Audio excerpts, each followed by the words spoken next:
Welcome. In this mini lecture, we're going to cover the key idea of section 2.3, conditional statements. A conditional statement is a statement of the form if P, then Q.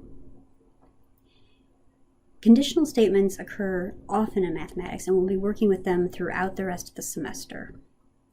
So let's consider an if-then statement and see if we can figure out when it is true and when it is false.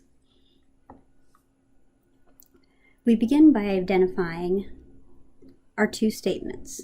The first statement, I find $20, we will call P.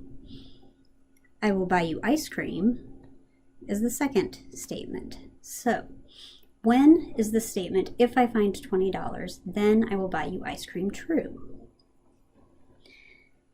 Let's set up our truth table the way we have in the past with P, Q. P implies Q, or if P, then Q. Again, we fill out the truth table the way we have been in the past, accounting for all possibilities of true and false. True, true, false, false. True, false, true, false.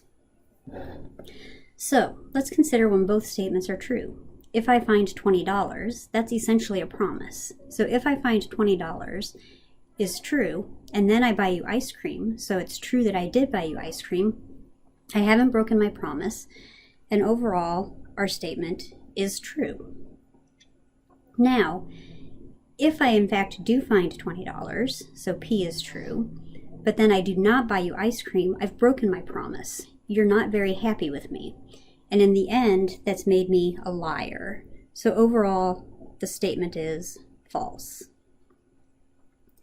Now, what if I don't find $20, but I go and I still buy you ice cream? So P is false and Q is true. I didn't find $20, but I did buy you ice cream. In the end, you're a happy camper. I didn't lie. It's just the outcome was still the same. I didn't break a promise.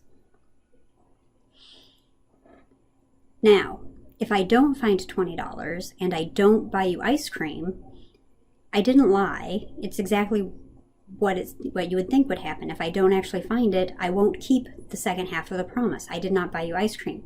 So overall, the statement is still true.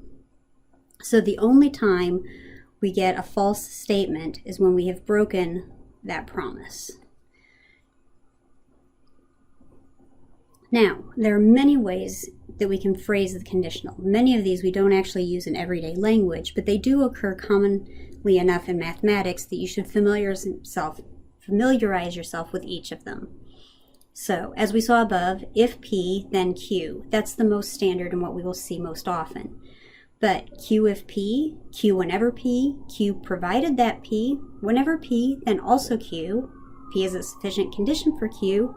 For Q, it is sufficient that P. Q is a necessary condition for P.